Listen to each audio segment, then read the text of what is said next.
and Matthew Nielsen.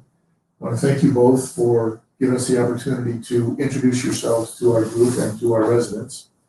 And we also want to thank you for having the gumption to run for public office. I don't know too many people that have it on their bucket list, especially me. We also want to have a special thanks to Kevin Bishop, who is the president of Renaissance Community Partners, for making this wonderful conference room and video equipment available to the GCCA. We also want to thank our viewers for attending tonight on this video forum. Just so everybody knows, the forum is going to be recorded and copies will be given to all of our member communities, and they can use it as they please. We would recommend that they maybe do a blast on their email system and have people come in and look at it if they have a smart TV or so forth. We're also going to put it on a YouTube channel, and we'll get that information out to people on how to get there. So people that aren't in the pattern, the view pattern tonight, will be able to see it after the fact. Anyway, my name is Gary Burge, and I serve as the president of the GCCA. Just to let everybody know, we are an Arizona not-for-profit corporation, and as such, we do not endorse either political candidates or political parties. We do believe, however, that we need a strong, engaged, and educated citizenry, and that's important to Gilbert's well-being. So we've already gone over the format with the two candidates. In the interest of time, we want to get started here. Kevin has already drawn a name out of the little coffee can here, and Bridget Peterson will go first. The first segment will be a 5-minute, up to 5-minute program where they can introduce themselves to us. And then we will move right into the Q&A. So let's get started, Bridget. Great, thanks, Gary. Thank you to you and GCCA and to Kevin for hosting us here at this beautiful office. Like you said, this is amazing technology to be able to get out to the viewers and to the members of these HOAs. My name is Bridget Peterson, and I've been in Gilbert for 25 years. My husband and I moved here with our daughter, and she went through all of Gilbert Public Schools and then on to Chandler Gilbert Community College and then on to ASU. She's now married and lives here locally also. I decided early on that I wanted to jump right in to get involved in the community, so I started volunteering at my daughter's school, and that quickly moved to my HOA board in my new neighborhood, my home I've been in for 24 years here in Gilbert. I was on my HOA board there, and that led me to decide to be part of town volunteering. So I joined the Congress of Neighborhoods and volunteered within the community with that. I ended up being the chair of the Congress of Neighborhoods, and then the next logical step, said Cynthia Dunham, was Gilbert Leadership. So I went through Gilbert Leadership. That was class 8. I think we are on class 29 this year. So that tells you how long ago that was. I was a teenager. And from that, I learned everything there was about the town, but I had a friend in that class who is now a Supreme Court Justice, James Bean. He was on the Gilbert Planning Commission. And he said to me, you need to apply for the Gilbert Planning Commission. And I said, I don't even know what a planning commission does. And he said, but you know Gilbert. So I applied, and I was lucky enough to be appointed, and I stayed on that commission for 14 years when I decided to run for Gilbert Town Council. The reason I wanted to run for Gilbert Town Council was I didn't think that my voice was represented on the council level, and I thought it was the next logical step for me if I was going to stay involved in the community. So I ran for office in 2014, I was seated in 2015, and I ran again for re-election in 2018 and was seated in 2019. So I spent just over 5 years on the Gilbert Town Council. I had to resign because I decided to run for mayor, and that was a rule of the state. I couldn't stay on the council this year. And so that's my volunteer history and my elected history here in Gilbert. Besides that, I've spent 20 years in the private sector. I spent 10 years at Raytheon in Massachusetts. That's a really different kind of position because it's government contracting, and I learned so much about contracts and dealing with government work and working as a team. And then I came here to Arizona, and I spent almost 9 years with Banner Health here in the East Valley. Again, a very different type of employment because they are not-for-profit, and learned everything there is to know about healthcare without actually being on the clinical side of things. And now I want to take everything that I've learned over the past 25 years here in our community and use that to serve as your mayor. My vision for the community is very consistent with what I've already done over the past 20 years, which is to manage around the Gilbert Town Council, and I intend to continue that as mayor of this community. Well, thank you, Bridget. Matthew. Yeah, thank you. And thank you again to everyone that's here that set all of this up. It's a great opportunity to be able to sit here and share with all of your community members and those that are tuning in. So thanks for tuning in to all of you. My name is Matt Nielsen. I am husband and father of 4 children. I have 2 girls and 2 boys. Nice even split. We didn't plan that one, but it worked out just perfectly. And our oldest is 17 and our youngest is 6, and they're fantastic. We have a lot of fun with them. My professional history, the past 20 years, I worked in the private sector in every industry from construction to publishing to education to tech, and as well as the legal services industry. And so former small business owner, I was recruited away from my own company to work where I work now, which is for a charter school service provider. We provide back office services to charter schools like HR and finance and IT, things like that. And it's a great place to work. A lot of good coworkers there. My educational background, I have a bachelor's in communications from California State University, and I have a master's degree in negotiation and dispute resolution from Creighton University School of Law.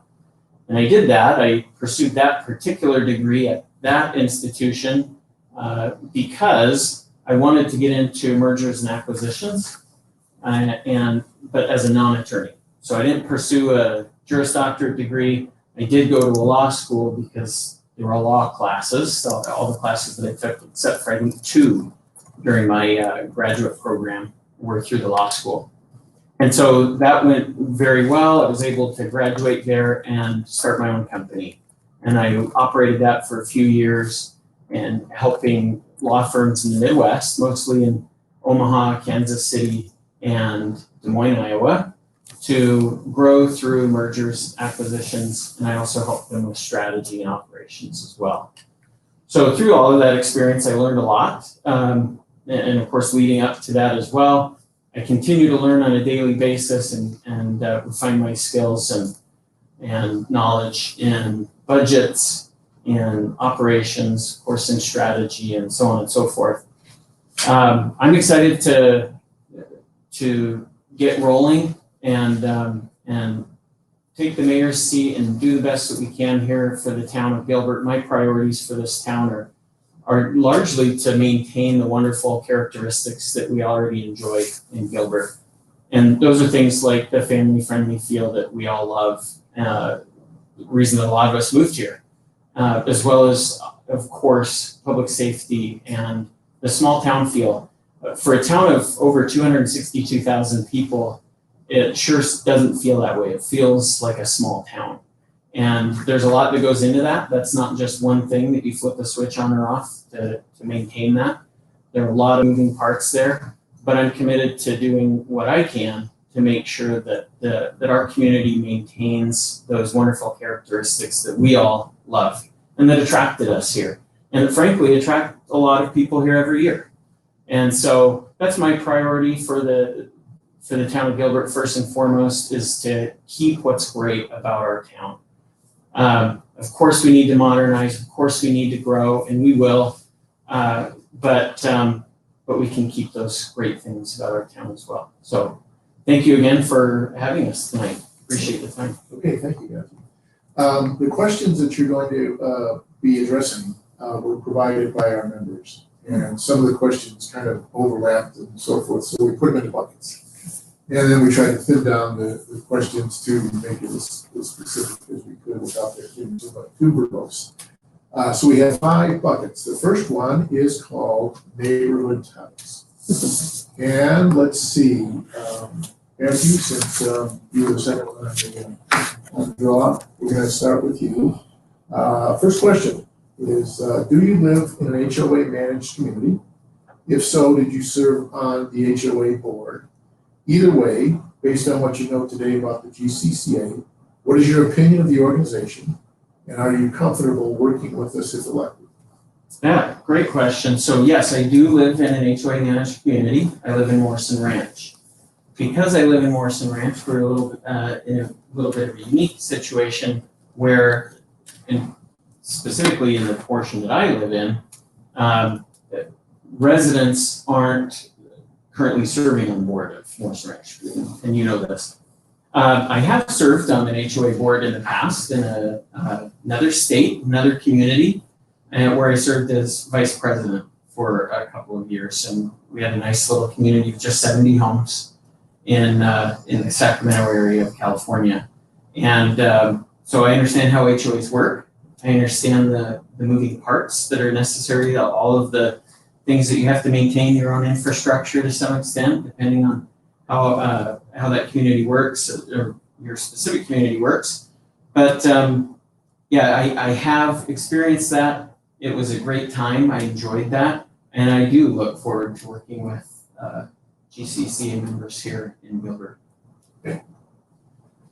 Would you like me to reread the question? No, I think I'm good, Gary. I answered part of it in my opening, actually. I served on my HOA here in Gilbert. I happened to live in Windrift. It's over 600 homes, and I served on that probably about 19, 20 years ago at this point, because then I started doing other volunteer things here in the community. I also served as chair of the Congress of Neighborhoods, which one of the functions of the Congress of Neighborhoods was to bring HOAs and members of the community together to learn everything that was going on here in Gilbert. And we also had a neighborhood services office within the town of Gilbert that was very important to the function of all of the new HOAs at that time.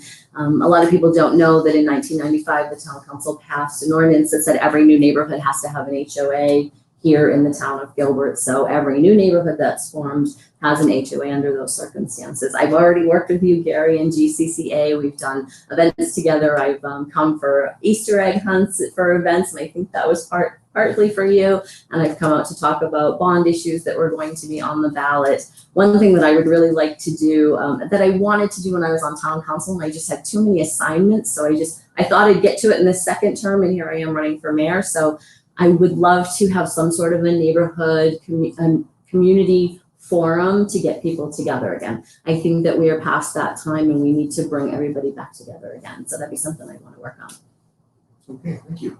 The next bucket is social and community issues. And so the first question this time will go to you, Bridget. Did you vote for or against the new general plan in the recent election? And either way, define your position on the increase in high-density housing already built and the additional zoning for more of the same contained in the general plan. Yes, thank you. I was actually on the general plan steering committee for this general plan and actually for the last two general plans that we've passed over the years. The multifamily that's being developed here in Gilbert has all been zoned for many, many years. And I know that it seems like there's a lot of it going up at the same time, because it is in reality. The economy was doing very well, so developers were able to come in and build the land that they already had zoned for that. We have about 92,000 residences here in Gilbert, and 4% of that is multifamily. And I give that statistic because I know the general plan points out that we're going to have potentially about 13% in the future. The land is already zoned. The mayor and town council cannot change that zoning unless the developer comes and asks us to change the zoning to something other than multifamily. That part of the general plan is set in stone. The general plan itself is just what it sounds like. It's a plan in general for the community as we move forward for the next 10 years. It is not set in stone, which means people can come in and request zoning changes if they would like to. I also like to point out that 4% seems like a lot because it is all going up in very, very visible locations. And that's kind of the point of multifamily. It's next to commercial and it serves as a buffer beside our neighborhoods. Okay, thank you.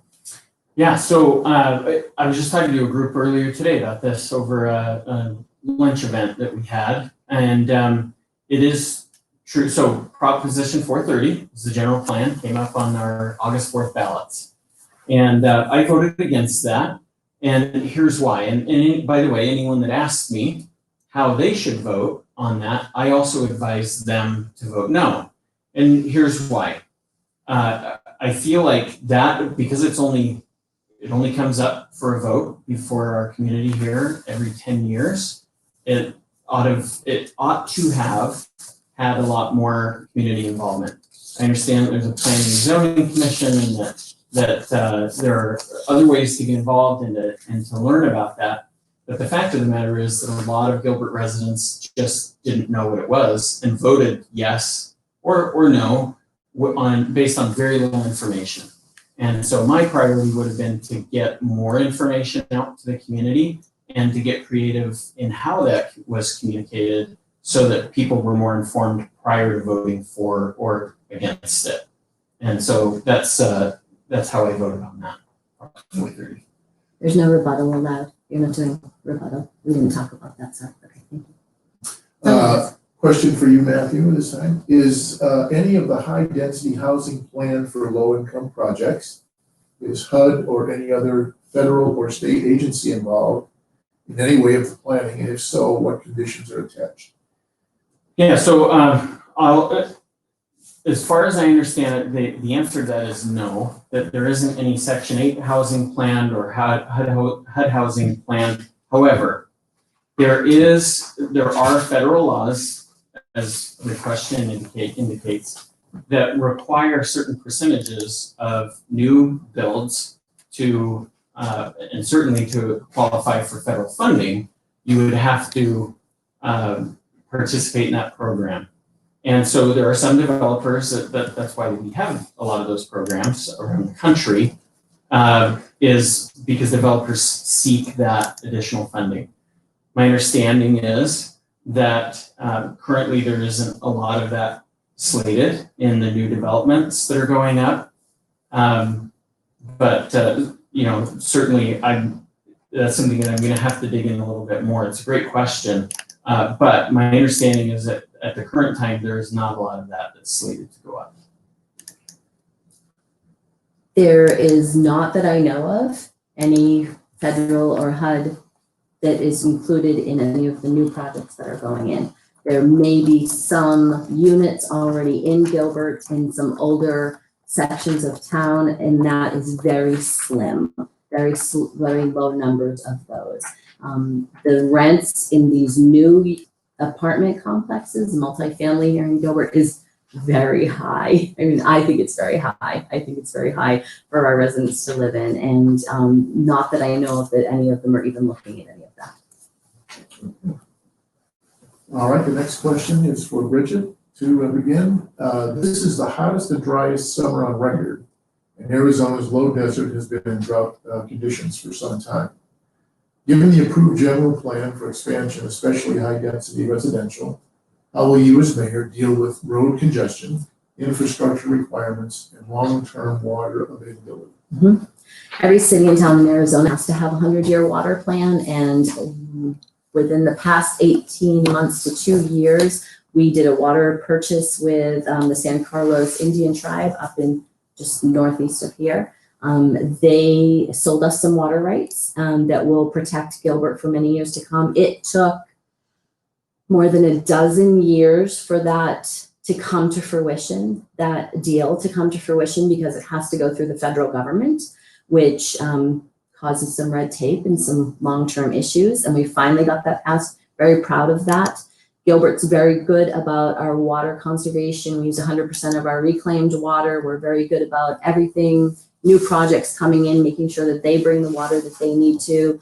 Talk about the Strand as a public-private partnership coming into the Gilbert Regional Park, and they had to bring their own water rights with them because we weren't just going to offer up Gilbert's water rights. It was part of the contract with them to bring their water rights with us. As far as kind of a couple different questions there. For infrastructure, it's always a concern for residents. I realize more people are moving here every day, so there's more traffic. People love to move to Gilbert. We expected that. We don't expect build out for at least 10 years and probably to be another 50, 60, where are we at? 80,000 people potentially. So we're constantly working on that topic. Yeah, infrastructure is a primary function of local government. And so water, wastewater systems, traffic, road maintenance, all of that is extremely important and has to be maintained well. So, of course, yes, we have to do everything that we can in order to maintain that well so that we have what we need going in the future. And again, the questioner was right. It's not just for those of us that live here, but it's also, we have to consider those that are coming. And because we are still about 10 years out now at this point from complete build out for the town of Gilbert. I will say too, that our partners at SRP have been amazing, and they've put together a great long-term plan. They have to look beyond 10 years and 20 years and 50 years out and even further in order for them to serve us well as residents of Gilbert, and certainly more than just Gilbert. SRP is of course taking care of a lot of people here in the state. So they've done a fantastic job. I'm confident they'll continue to do a fantastic job making sure that we have water that we need. Okay, thank you. And you get the next question as leader. Given the horrible social unrest and post-election threats for rioting by violent groups, how and what would you do to implement a plan to protect our great police, private and public property, and our citizens? Or would you order a stand down to appease the rioters? Great question. Absolutely not. I would not order a stand down. Chief Solberg and his team over there at the police department have done a fantastic job. And I don't know that they could have done much better than they have so far. And I, as a Gilbert resident, as a husband, as a father, expect to be protected. As a resident of Gilbert with a wonderful police department, that's just something that we expect. And again, this is another primary function of government, to protect citizens. And so, no, I will never, ever entertain the idea that we should defund our police. I certainly would never give a stand down order. And if anything, we need to make sure that we're even more prepared now, just looking around the country at situations across the country, make sure that they have the resources they need, that they have, and that goes, when I say resources, I mean everything from labor, people, to supplies and equipment.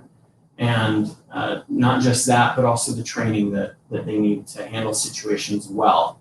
So it's a great question. It's important questions, certainly today.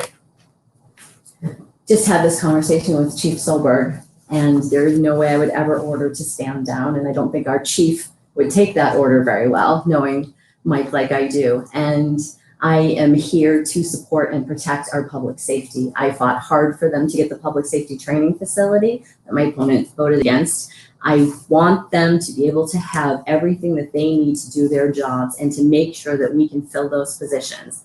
Our new budget included positions for public safety into the future. It's very important that that our citizens know that when we came around asking to pass that bond in 2018 for question 1, and we said we were going to lose opportunities for training around the valley, shortly after that, we went from 12 academies in Phoenix to 4. So we've already been seeing those cuts happening. So we can't open that training facility fast enough as far as I'm concerned. I was saying to one of the gentlemen here that I've been talking about that training facility since about 2004, 2005. And I intend to protect not only our residents of this town, but every member of our public safety that serves this community. Okay, thank you. And Bridget, you'll lead off on this one. Preparedness.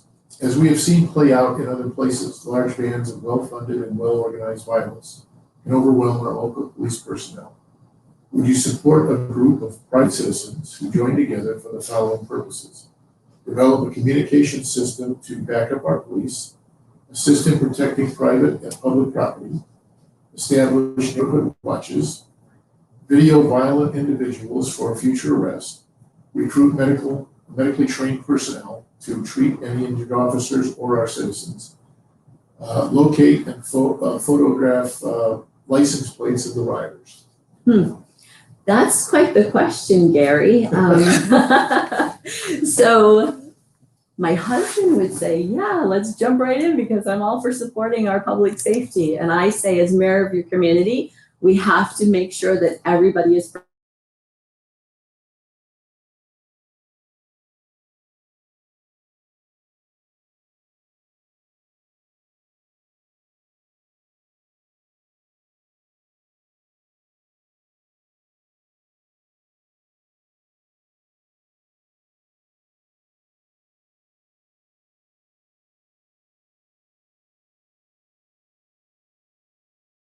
in this valley especially. I think all of our police departments work very well together here in this valley. All of our public safety teams work very well. I've met so many firefighters and officers from other cities and towns and their chiefs and their assistant chiefs, and they all work so well together that I have no doubt in my mind that they would all step up first.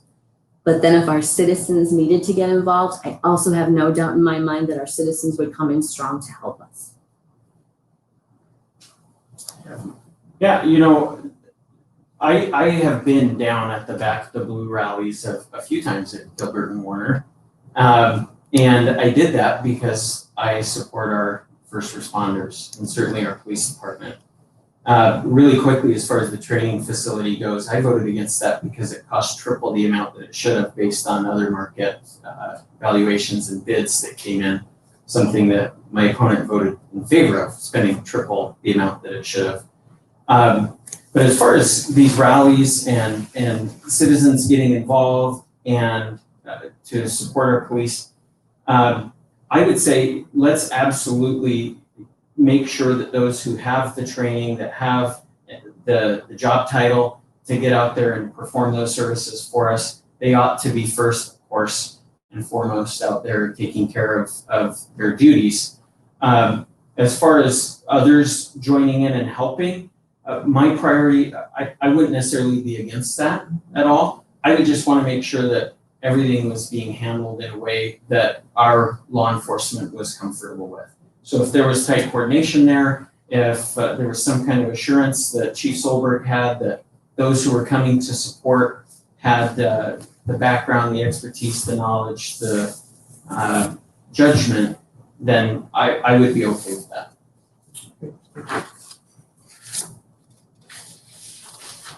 All right, now the next bucket is called Council and Departmental Transparency. Matthew, this is for you first.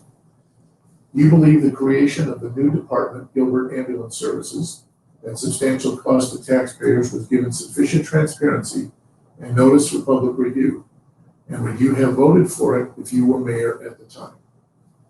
Absolutely not, and absolutely not. I've been critical of this decision publicly. I've written an article about it and had it published. I don't doubt for a second that the intent was well intended, that the intent is to serve and to do the best that we can by residents, but this was the absolute wrong way to do it. It was poorly handled, unfortunately. That I've gone through all of the numbers on this several times over on my own, with current town council members, with the contracted provider, and the fact of the matter is, not in one instance during the time that AMR, the outside provider of ambulance services, not in one instance during their contract term have they breached any portion of their contract. And so the way that you say this, by the way, is extremely important, because you can call out that in this one little segment of town or this area of town, they were a point or two below their contracted compliance rate. That is true for those areas. However, that does not constitute a breach of contract. Okay. Bridget, while the council has done a number of good things in the past, they also appear to have failed. I didn't answer the ambulance question. Oh, I'm sorry. I thought you said my name so that I could go and answer the ambulance question. Could you reread the ambulance question, please? Yes. Do you believe the creation of the new department, Gilbert Ambulance Services, at substantial cost to taxpayers, was given sufficient transparency and notice for public review? Would you have voted for it if you were mayor at the time? So, transparency. I think that it did require more time for the public to have more input on it, and they eventually had that. They did a survey online, and the public they did a WebEx that the public could attend that I was on and listen to their questions. If other questions come up, and heard the chief and members of the department answer those. As far as the taxpayer money, we don't have a primary property tax here in Gilbert. So the money that's paying for this ambulance service is coming from system development fees and sales tax and funds from the state that we get for the community. So we don't have a primary property tax. So when people say, my taxes are going directly to that, technically, indirectly, if you're spending money, your sales tax would go to that. Developers are paying the fees, and that will pay for all of that too.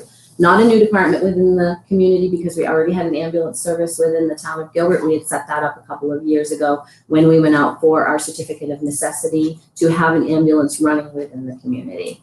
The problems and the issues that the chief spoke of, he did at a council meeting that I attended, and he answered many questions, and so did the assistant chief and a member of the staff in that department that talked about the issues that they had with AMR over the time of their contract. So yes, I would have voted for it because I need to make sure that my residents are taken care of. Okay. I apologize for That's messing okay. up. That's okay. We're keeping you honest. Yeah, it's good. In the past, the council appears to have favored spending taxpayer money on unproductive, wasteful projects. Examples: the 2 parcels purchased for future parks at above market value and no parks were built on. The St. Xavier building with low occupancy and Cactus Yards that had to be rebuilt and are now run by the town. If you become mayor, will you be more conscious and fiscally responsible? Well, I can say that since I was on the council, I have been more fiscally responsible because I wasn't responsible for any of those purchases. All of those purchases were done long before I was on council. The most recent one would have been the university building, and that was done and opened right when I came on the council. So I did not make any of those purchases. The land that was purchased above value many years ago, I mean, more than a dozen now has been sold for value that we paid for it. And that money has been now used to build the Gilbert Regional Park and Desert Sky Park. So we took that money from land that we thought we would use for park and actually used it for parks within the community. So it didn't cost the taxpayers anymore under those circumstances. The university building now has 2 universities in it that one has expanded and the other one is discussing expanding. Park University has already almost doubled in size inside that building, and the University of Arizona has brought their nursing school, and I did a tour of the building with them, looking at potentially doubling the size of what they're using within that building. The Cactus Yards is now, they projected when we took that park over and took money that we won from a lawsuit and refurbished the park, they projected we'd recoup 50% in the first year. Within 11 months, we recouped 70% of the cost. So those are some great examples, Cactus Yards, St. Xavier University, of just poor management, fiscal management in the town.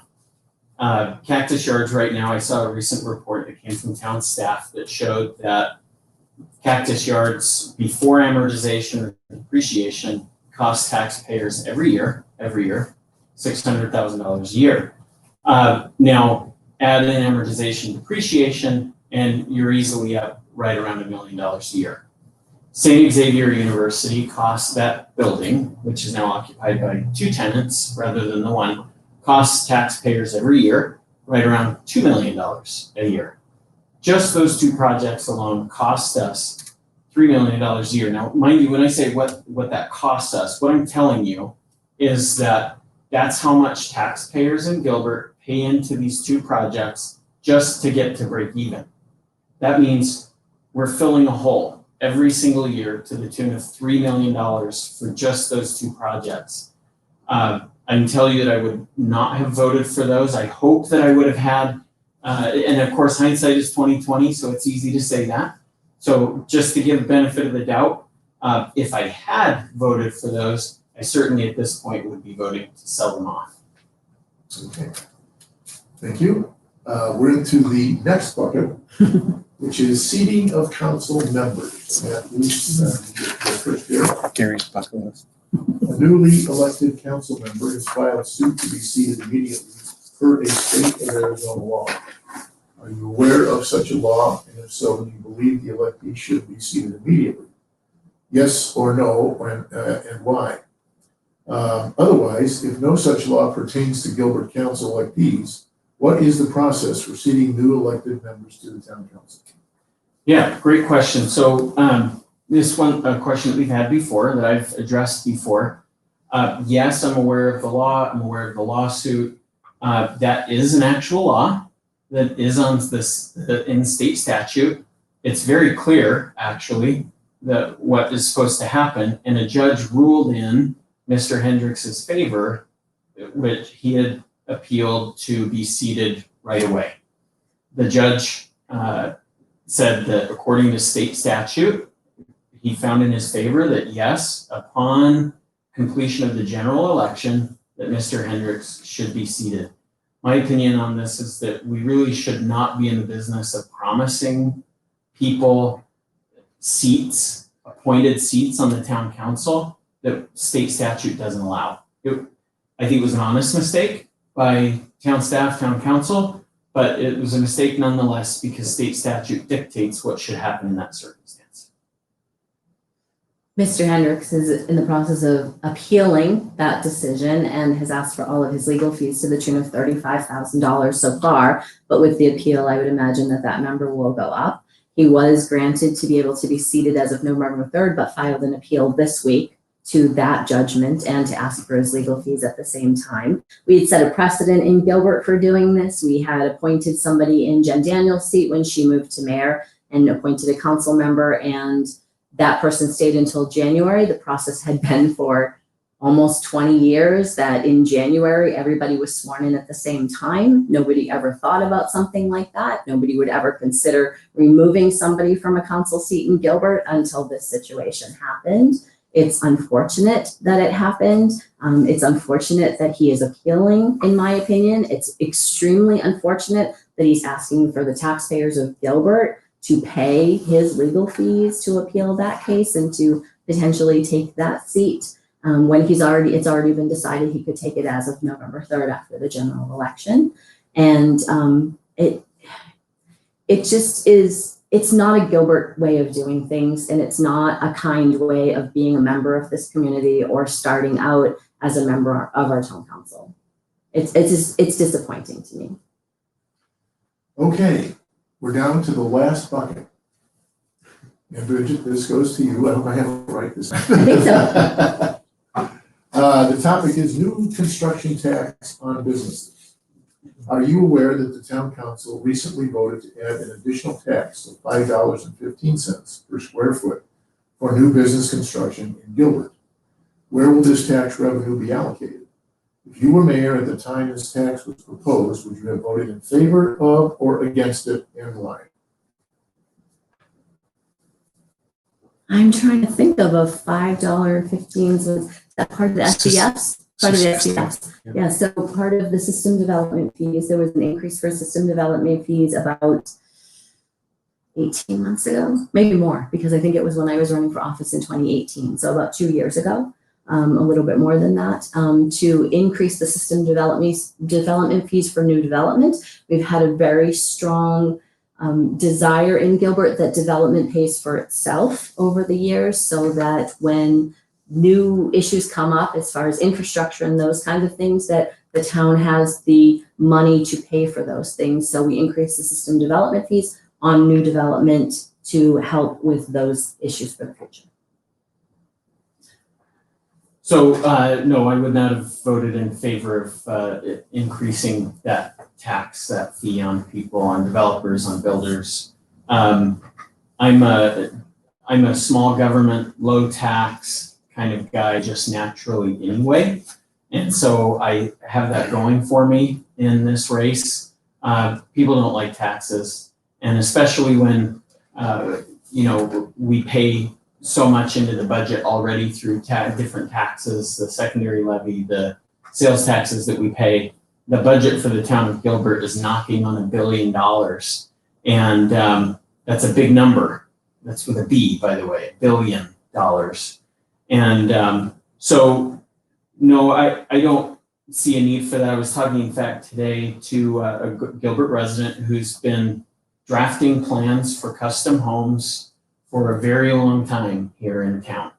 And he said that when he first started, he charged 25 cents per square foot to draft a home. And that the code, the ICC and the code that the town of Gilbert uses was 400 pages long. Today, it's over 4,000 pages long. And so I'm against government regulation, the expansion of government. I'm against additional taxes. Okay, thank you. That ends our buckets. Kevin, did we have any chat that might be interesting? We have a couple minutes here. We do have one came in online from Jim Parker. It's he says for Matt, what experience, what if any experience have you had in local government? What is your past experience do you believe that most qualifies you to be the next mayor of Gilbert? So part of what qualifies me to be the next mayor of Gilbert over my opponent is that I haven't been in government. I look at that as an asset, not a liability. I've spent the last 20 years myself working in the private sector. I continue to work in the private sector. I've owned a small business. I've run a small business. I know what it means when to look at a budget that's my budget that I have to manage well in order for my company to survive. I know what small businesses are going through. Certainly at this time, this is a difficult time for people around town. And because of the pandemic, I've talked to business owners recently who told me that something as simple as changing their POS system from what they had to a company called Square, you've probably seen this around town, allowed them to provide pickup service and offer that to their customers. And that kept them alive through the pandemic. Though that kind of experience, that kind of background and knowledge, and when I say experience, I mean hands-on experience, living it. That's what's important for a mayor to have, to be able to empathize with residents of the town.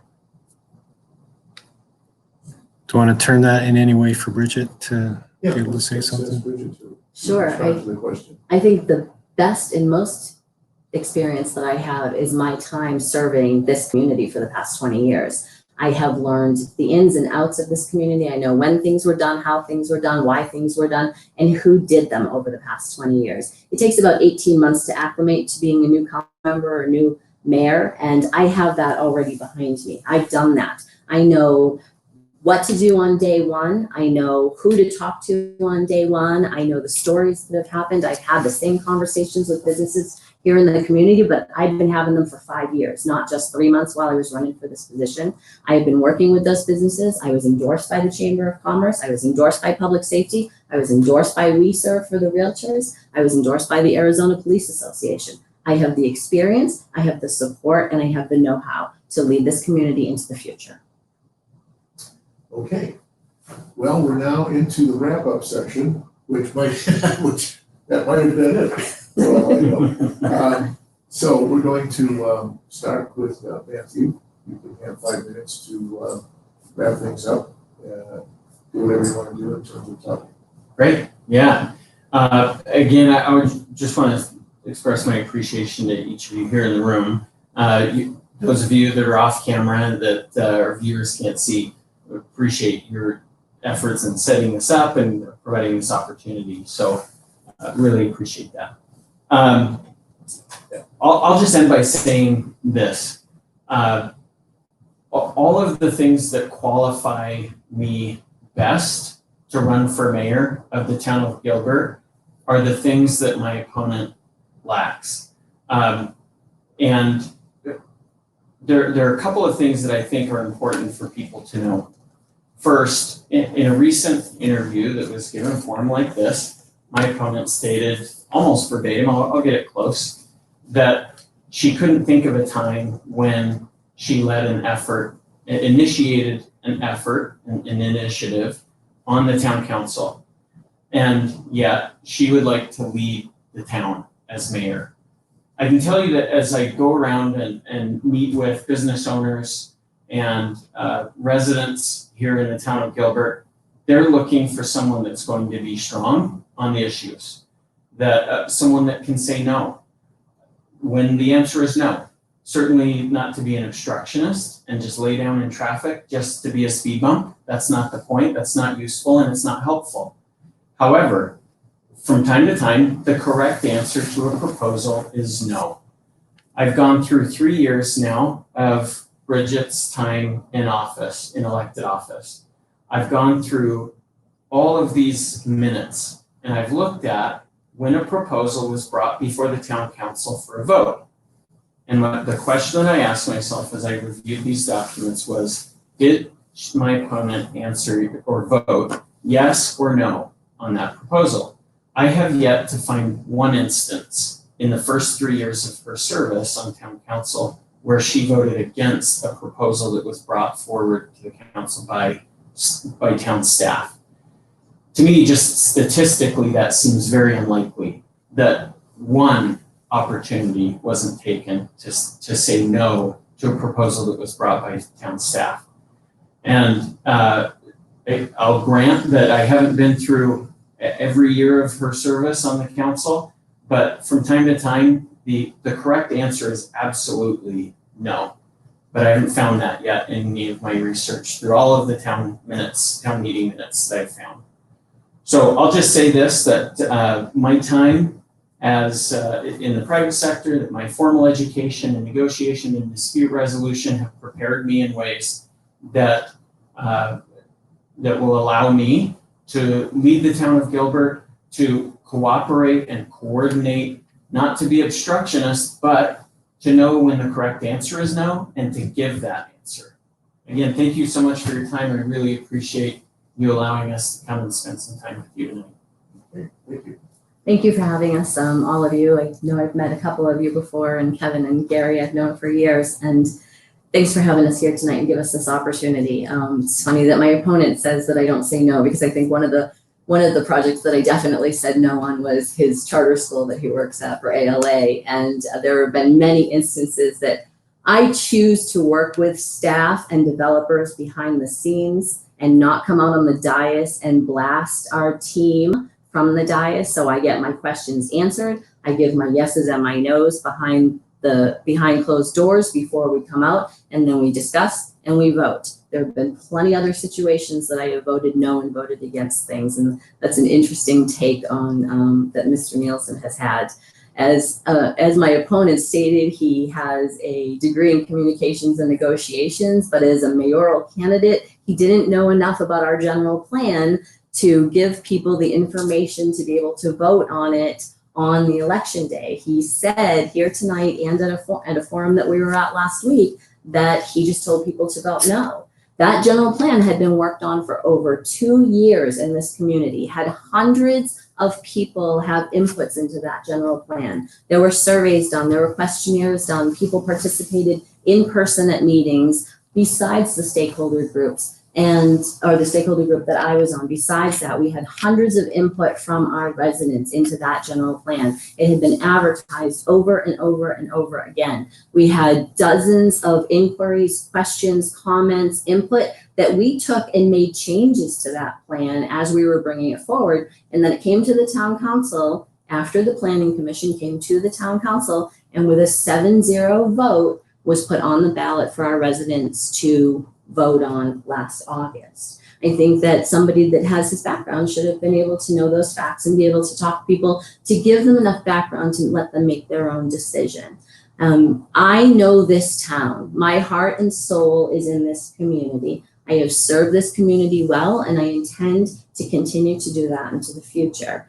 My opponent also ran with Lauren Hendricks. They did mailers together. So if you're looking at the man who's currently suing the town and wants $35 in taxpayer money to pay his legal fees, I think that needs to be taken into consideration. As far as our cactus yards and the university building, I'm all for selling the university building. I wasn't part of the vote when it came in. We have 2 great tenants right now that have expanded and love it. My process was let them get in there and love it so much that they want to buy it. I think somebody needs to know that they need to be there, that it's the right place for them to occupy, and then they will purchase the building from the town of Gilbert. Cactus Yards is a different story.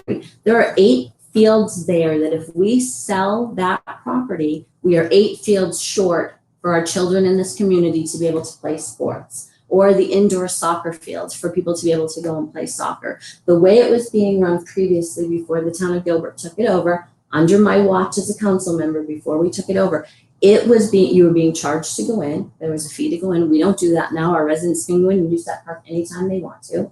Our residents can sign up to participate in games in that park, and there are tournaments that are played in that park. There are also two restaurants in there that are sending money back to the town on top of it. So I think it's a benefit to this community to have a park that they can actually use instead of a park that they couldn't use before we took this over. So I hope your listeners learn that I'm the person for this job.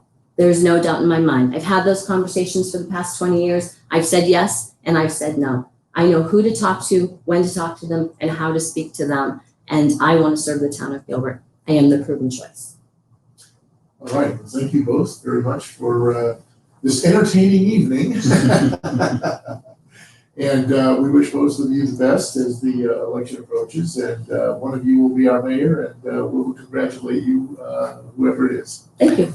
Thank you. So we will Gary, go ahead and adjourn here shortly. comment to our current listeners is we will post this to YouTube Yes. to make available to member communities of GCCA. And we will also have a mailing list of everybody who attended tonight. And I think it would be appropriate if we sent them the link, Sure. if that's okay. Mhm. You guys okay with us sharing that? Absolutely. And so we had about 20 viewers chime in online tonight. And I suspect we'll have substantially more than that once the link is shared and people have an opportunity to Absolutely. view in. But thank you for coming to participate you. with us. Thanks for having us. Thanks for running it. I am going to close the online forum now. Thank you for participating, guys. And good evening. Exit.